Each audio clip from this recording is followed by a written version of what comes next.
Francisco Reluz Barturén, es un placer tenerte ante nosotros. El gusto es mío también, Gustavo. Como joven filósofo en el que te has destacado sobre todo por la publicación de dos obras que han concitado la atención. La primera se llama Filosofía que debe permanecer en la educación actual y la segunda es Cuestiones filosóficas en estomatología. Quisiera que nos digas brevemente la esencia del primer libro tuyo, que se llama Filosofía que debe permanecer en la educación actual. Bueno, lo esencial es que muchas veces se entiende que la educación siempre debe estar en función del hoy, de la actualidad, ¿no? Y se considera lo obsoleto como pasado. Entonces, lo que yo destaco en este libro es justamente que a partir de la filosofía clásica greco-latina hay muchos aspectos que nos pueden servir para la educación contemporánea, ¿no? Tal vez el caso de una educación para la virtud, que tanto se habla, de una educación para el diálogo, que tanto se habla, y que son no aportes nuevos, son aportes desde el pensamiento clásico grecolatino, ¿no? El pensamiento, no olvidemos, por ejemplo, la esencia dialógica de un Sócrates, o el enfoque del magisterio en Aristóteles, ¿no? O esa didáctica de debate en un Tomás de Aquino. Entonces el enfoque principal es que rescatando pensamientos, planteamientos del pasado, sobre todo el pensamiento greco-latino, pueden ser vitales para el pensamiento y la educación contemporánea, ¿no? De ahí el título, Filosofía que debe permanecer en la educación actual.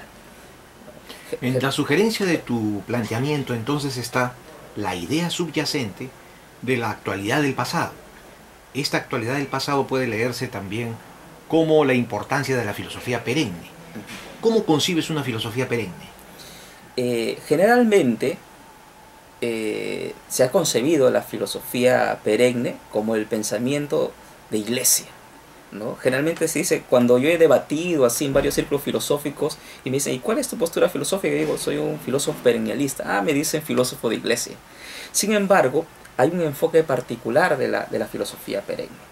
La filosofía perenne, si bien es cierto, ¿no? Su máximo apogeo fue en Tomás de Aquino, pero el tomismo, y particularmente Tomás de Aquino, en su forma metodológica de hacer filosofía, es de rescatar distintos asuntos del pasado para reactualizarlos, para de ahí construir.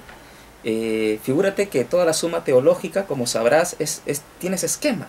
Recoge aspectos de Agustín, de Averroes, de Aristóteles, aspectos bíblicos, aspectos contextuales, y los reactualiza, ¿no? Entonces yo asumo la filosofía perenne en su modelo metodológico, que me parece fundamental, ¿no? Uno es hijo de su tiempo, sí, pero también es hijo del pasado, es heredero del pasado, y frente a eso hay que reactualizar en los contextos actuales. Entonces mi visión de filosofía perenne es de rescatar todos los elementos del pensamiento pasado, sino solamente del pasado grecolatino. También rescato, por ejemplo, aspectos de un Hegel, de Nietzsche, dentro del pensamiento moderno, ¿no? Incluso de los pragmatistas, porque yo creo que todos tienen la recta intención de pensar adecuadamente para brindar sus aportes con seriedad a su contexto, a su cultura, y no deben ser desdeñados. Entonces, yo creo que incluso la filosofía en esencia debe ser perennialista. ¿Y por qué en esencia es perennialista? Porque recoge aspectos del pasado y siempre los reactualiza, siempre los replantea, da enfoques nuevos a su tiempo, ¿no? A su tiempo. ¿Y tú qué opinas de aquella corriente que enmarca la filosofía perenne en relación no solo al pasado, sino con la metafísica natural, con aquella afirmación de que la humanidad de todos los tiempos ha tenido siempre una metafísica natural?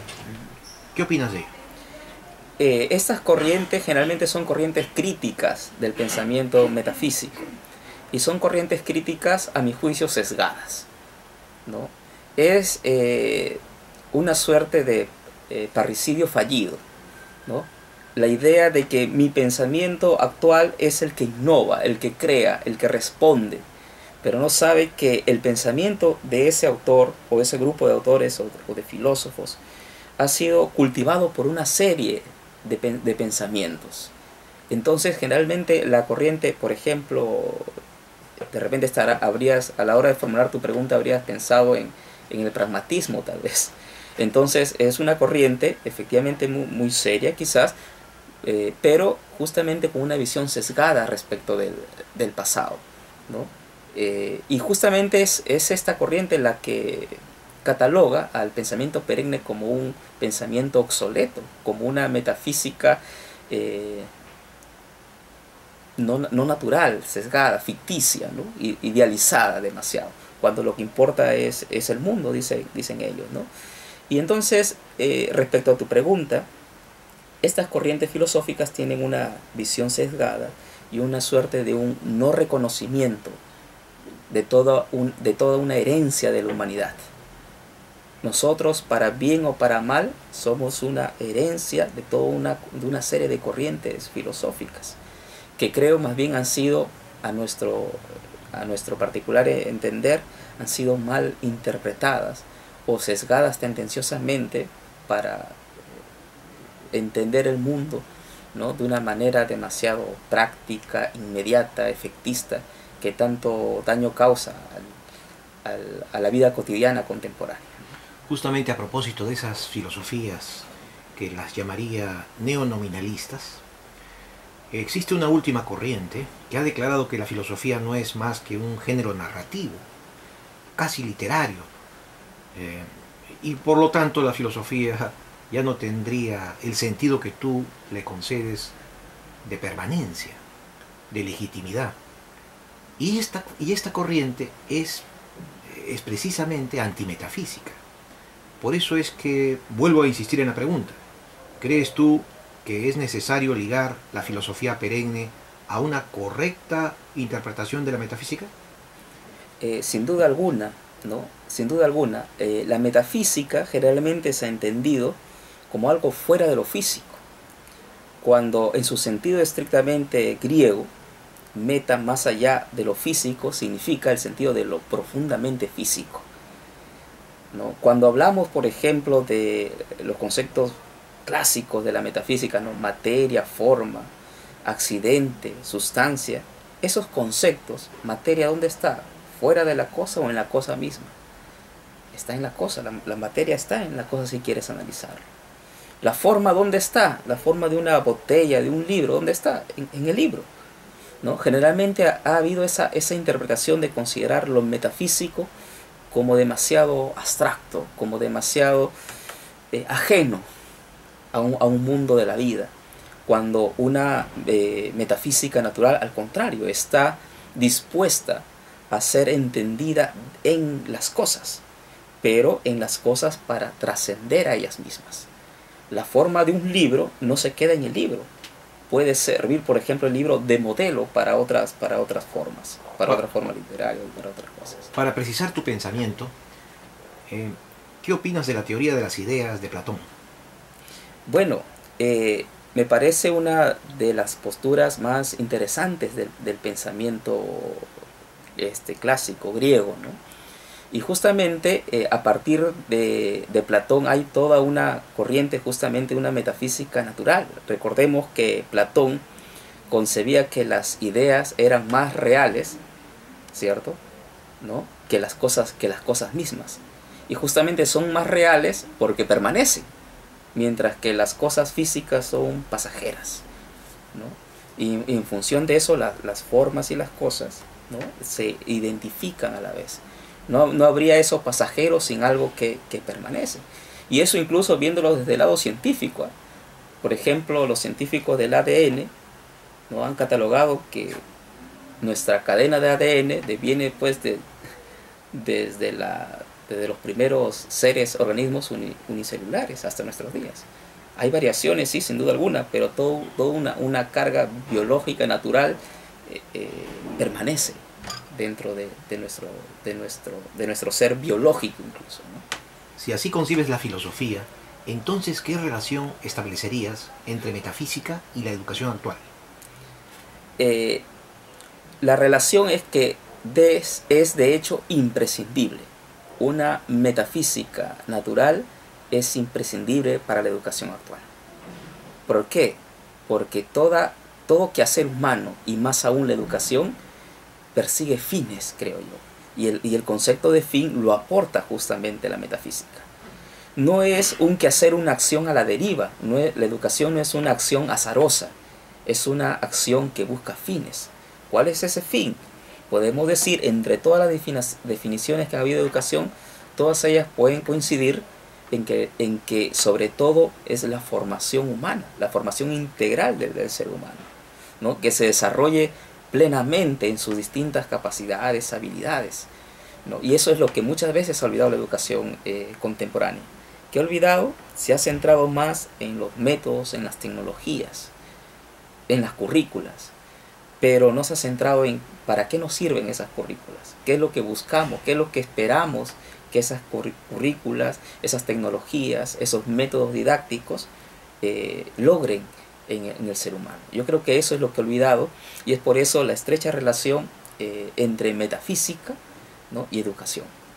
Cuando se habla, por ejemplo, de formación humana, de formación integral, del desarrollo de la persona, del desarrollo de sus capacidades, todo eso está en función de fines, no en función de vivencias azarosas o circunstanciales, ¿no? De ahí la estrecha relación entre metafísica y educación. Es formar al ser humano, a este ser humano, a esta persona. En tu libro incides en la crisis de la educación actual. ¿Cuáles serían para ti los principales factores que conspiran contra una educación humanista? Justamente el principal factor son el énfasis o el predominio de corrientes de pensamiento antimetafísicos, ¿no? Y justamente anti visión del pasado, justamente, ante reconocimiento del pasado. Porque justamente todas estas corrientes filosóficas contemporáneas devienen o postulan planteamientos tales como lo circunstancial, lo relativo, ¿no?, la vivencia del aquí y el ahora, la vivencia del momento, la visión del disfrute, una vida, como utilizabas tú el contexto de un mundo anético. Es decir, todas estas corrientes actuales generalmente lo enfocan desde el aquí y el ahora, ¿no? Y eso es lo que hace, yo creo, a mi modesto entender, ¿no?, demasiado superficial, ¿no?, la vivencia de la educación en nuestro mundo contemporáneo, ¿no? ¿Qué conexión encuentras entre estas filosofías relativistas y el imperio del sistema dinerario? Es que efectivamente, ¿quién es el que mueve o quién te permite vivir el aquí y ahora según las circunstancias de bienestar? De un bienestar malentendido, obviamente el dinero, ¿cierto? El dinero, el aspecto económico, la idea, por ejemplo, de una educación para el éxito, no una educación para la vida, no una educación para ser feliz. Hay la confusión de que justamente la felicidad o el éxito te lo da el dinero, ¿no? Y muy bien sabemos por nuestra cultura general que muchos grandes empresarios y banqueros que tienen mucho dinero han terminado suicidándose. Eso implica que carecen de algo. Pueden tener el alto índice de suicidios en países como Suiza, ¿no? Las nuevas fobias de los jóvenes japoneses o coreanos, ¿no? Todo eso crea justamente una visión de que la educación para el éxito o la educación para la felicidad promovida por el dinero, ¿no?, es una visión demasiado corta, demasiado perniciosa para el ser humano. Entonces, si el mal para el hombre y para la educación actual lo encontramos en una raíz económica, sin necesariamente estar sosteniendo un economicismo, ¿llegarías tú a sugerir que es necesario un cambio de sistema económico-político en el mundo? También, pero eso es, creo yo, consecuencia de una toma conciencia del ser humano. Es decir, si uno toma conciencia del ser humano, sobre el ser humano, toma conciencia sobre lo negativo o lo pernicioso que puede ser un inadecuado uso del dinero, ¿no?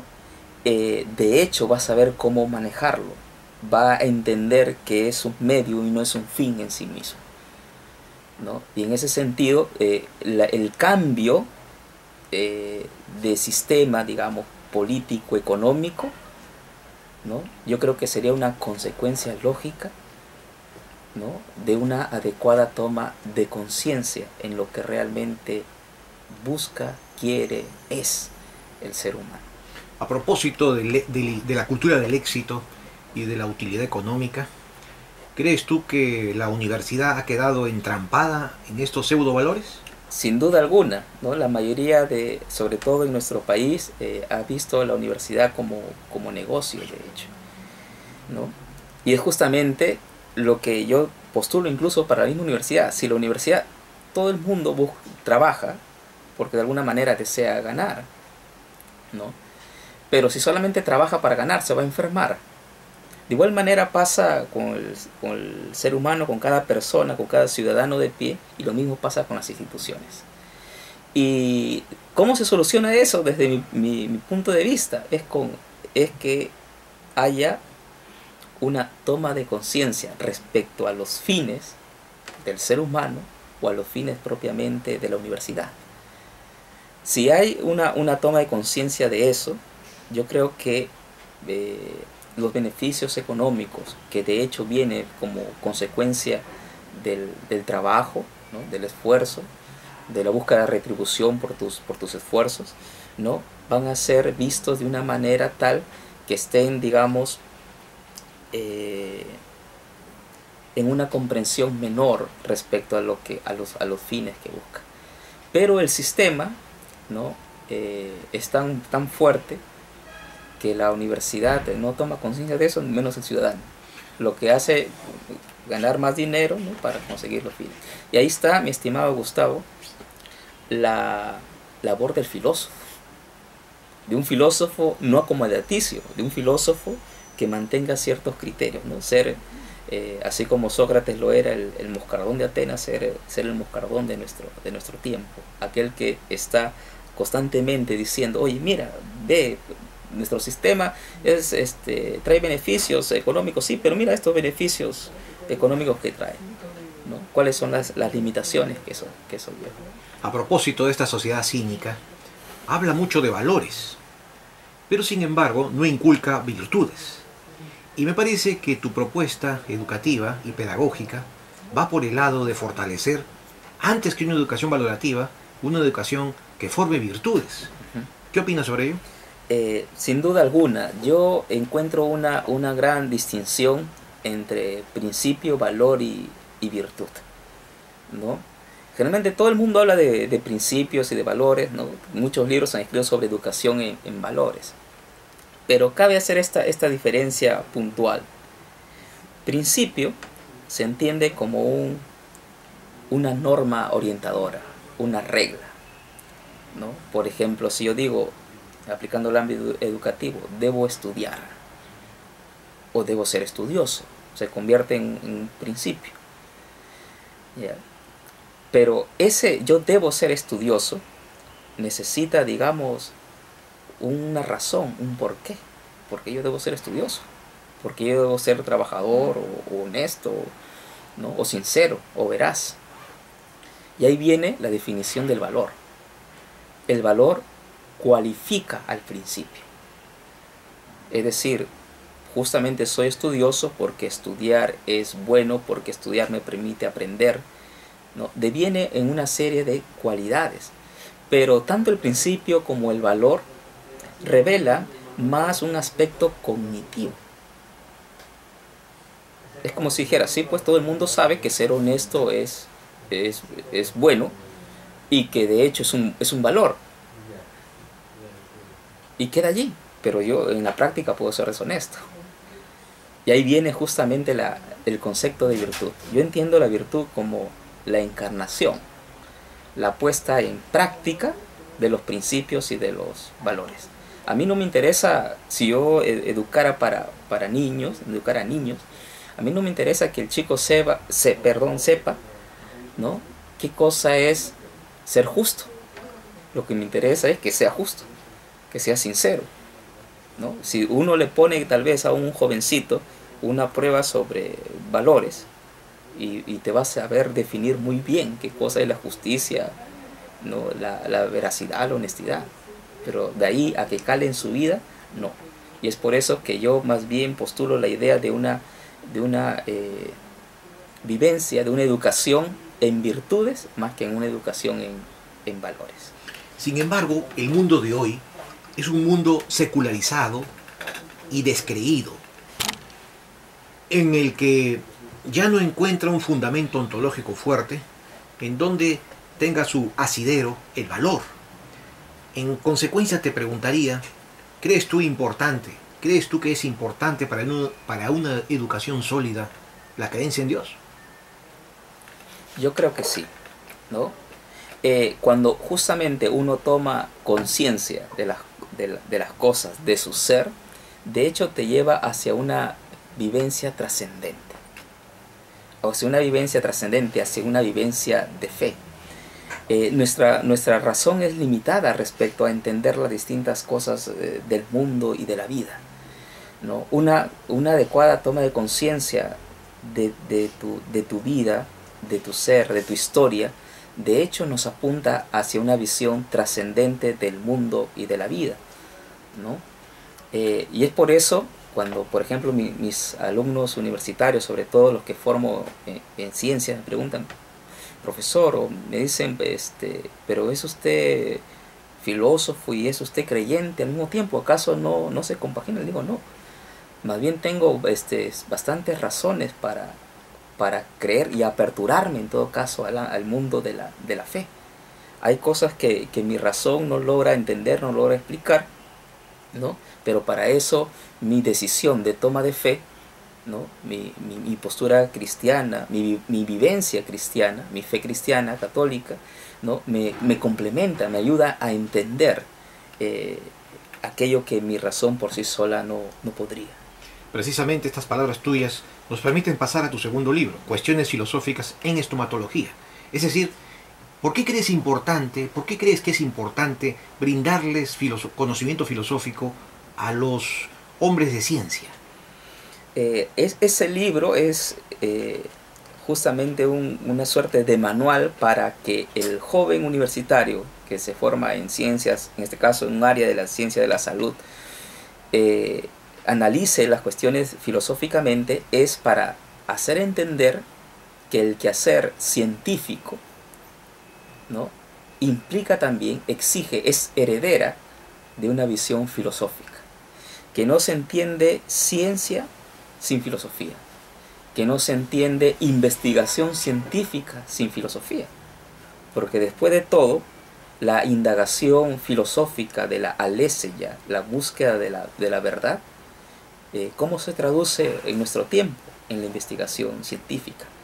Pero de nuevo, estas corrientes contemporáneas reducen la investigación científica a ciertos modelos o ciertos patrones metodológicos, ¿no? Y es necesario en ese sentido aperturar la mente de nuestros jóvenes científicos a que no sean unos dogmáticos científicos. Así como pueden haber dogmáticos también en la religión, hay dogmáticos en la ciencia. Piensa que la ciencia lo resuelve todo, que si lo dice la ciencia es la verdad definitiva, ¿no? Y eso hace que justamente el científico sea, por así decirlo, estrecho de mente. En cambio, una filosofía le ayudaría, le abriría la amplitud de mente al formando científico, ¿no? Entonces, ¿crees tú que la fe puede revertir o contener la era nihilista? Yo creo que el esfuerzo de la fe, para los que creemos en Dios, no es una suerte de lucha o de batalla, es una suerte de vivencia. Y la vivencia, los cristianos, sabemos que es como una gota de agua que horada la piedra. O sea, no es que el cristiano diga, bueno, yo soy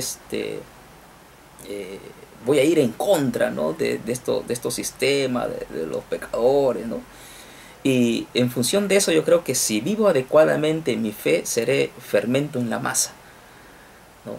Logrará de alguna manera contener, contrarrestar, ¿no? todas estas corrientes nihilistas y del sinsentido, ¿no? Por eso es necesario que todo pensador cristiano, ¿no? O todo filósofo que se inspira en el cristianismo, particularmente, por ejemplo, a mí me parece poco grato llamar de una filosofía cristiana. A mí me parece mejor que es una filosofía de inspiración cristiana, porque el cristianismo no se reduce a una filosofía. El cristianismo es una vivencia, es una toma de decisión, de compromiso, ¿no? Y es en ese sentido que postulo la idea que si un cristiano, un intelectual cristiano, vive su fe o trata de vivirla de la mejor manera, siendo coherente, va de hecho a contrarrestar, a ser modelo, va a ser, desde el punto de vista de la fe, por utilizar una metáfora bíblica, de ser fermento en la masa y luz del mundo.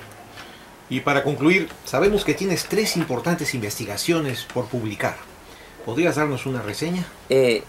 En primer lugar, me habías manifestado, Gustavo, que yo tengo 2 libros, en realidad tengo 3. El segundo es justamente Epistemología y Sentido de Vida, relacionado al quehacer científico, ¿no? Justamente al matiz humanista que debe tener el científico. Y en función, respecto a las 2 publicaciones últimas, he investigado sobre mentalidad extendida del peruano contemporáneo, mentalidad extendida, donde postulo de por qué el peruano, nuestros compatriotas, piensa como piensa, por qué se le ha catalogado de cortoplacista, de mediocre, ¿no? En fin, de varios asuntos en ese sentido. Entonces yo postulo la idea que el peruano, por lo general, ¿no? El peruano, por lo general, Sigue. El peruano, por lo general, ha devenido, ¿no? Ha devenido en esta mentalidad porque nuestros intelectuales no han dado una visión propositiva de país. Y en ese sentido el libro que se va a titular Prolegómenos para Nueva Peruanidad, justamente postula esta idea, que debe haber una filosofía propositiva para el peruano para poder emerger con criterio, ¿no? Para no limitarnos al desarrollo económico del país, sino un desarrollo cultural, un desarrollo humano, ¿no? del Perú. Y la otra investigación justamente es a partir de la tesis doctoral en psicología educativa, ¿no? Que versa sobre predominancia axiológica y nivel de discernimiento moral en estudiantes de medicina humana, ¿no? Con mis alumnos de nuevo de ciencias. En ese sentido, ¿no? Lo que trato allí falta un poco acomodar a una versión libro, no una versión demasiado esquemática como lo exigen las universidades, ¿no? En términos de investigación, de metodología, pero trata de ver justamente acerca de esta toma de conciencia del médico para que su quehacer científico, su quehacer práctico, su ejercicio médico sea pensado, sea consciente, ¿no? Si es consciente de que trata, por ejemplo, a un ser humano, se va a sentir mal si es que se equivoca y amputa la pierna equivocada, ¿no? O interpreta que su paciente es un artefacto al cual hay que arreglar, ¿no? Y si falla o si se malora el artefacto, bueno, entonces hay que desecharlo. Yo creo que un médico consciente, de nuevo, ¿no?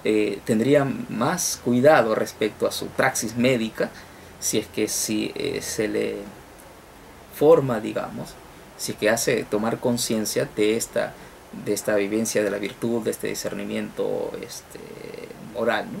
Que al fin y al cabo es un esfuerzo. Uno nunca es perfecto, ni hay que ser moralista, ni rajarnos las vestiduras, pero sí esa toma de conciencia de esfuerzo por ser cada día mejor. Muchas gracias, Francisco Reluz Barturén, y estaremos en librosperuanos.com esperando con ansias tus nuevas publicaciones. Gracias Gustavo. Gracias.